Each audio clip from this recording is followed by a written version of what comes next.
Imagine a board game where the rules change, the name changes, but the same players keep winning. That's a spoiler, by the way, of what happened with North America's biggest trade deal. Now picture this. Your country passed a bold environmental law only for a foreign company to sue your country for billions of dollars and win. Sounds impossible, right? Yet, it happens all the time under a mechanism called Investor State Dispute Settlement, shortly known as ISDS. To give more context, let's take a step back. So in 1994, North America Free Trade Agreement or NAFTA was signed to boost trade between the US, Canada, and Mexico. But hidden inside is a little known mechanism with huge consequences, ISDS. So now you might be wondering, what does this ISDS actually do?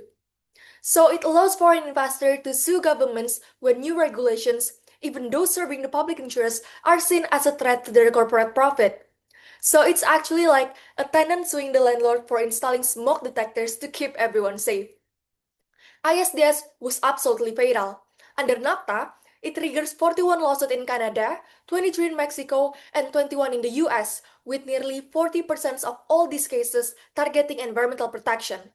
The consequence, governments were potentially chilled, afraid to take bold environmental action, and the cost is billions of taxpayer dollars flow to pay for corporate lawsuit, money that is big enough that could have transformed communities and powered clean energy in the region. So when NAFTA became USMCA in 2020, it promised the reform people hope for, the end of corporate lawsuit against government. But did it really bring meaningful change?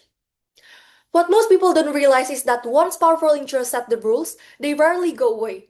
Political scientist James Mahoney called this as path dependence theory, where once a system follows a path, the tracks get so deep it becomes very hard to change. ISDS is the perfect example. By tracing the historical process, we can see how ISDS was built over decades by oil and gas companies, among others, to protect their interests, hence locking governments into a system that hinders bold environmental action.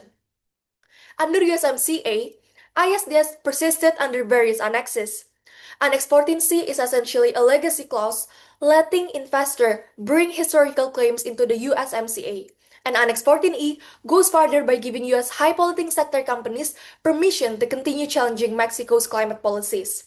If trade is a game, it has been unfair because ISDS lets corporations keep winning while people and the environment pay the price. Trade should be for everyone, not just a few, and not simply for profit. And if you want this to work, it's not enough to just change the agreement. Instead, to totally reform ISDS to ensure a just and sustainable future for all. Thank you.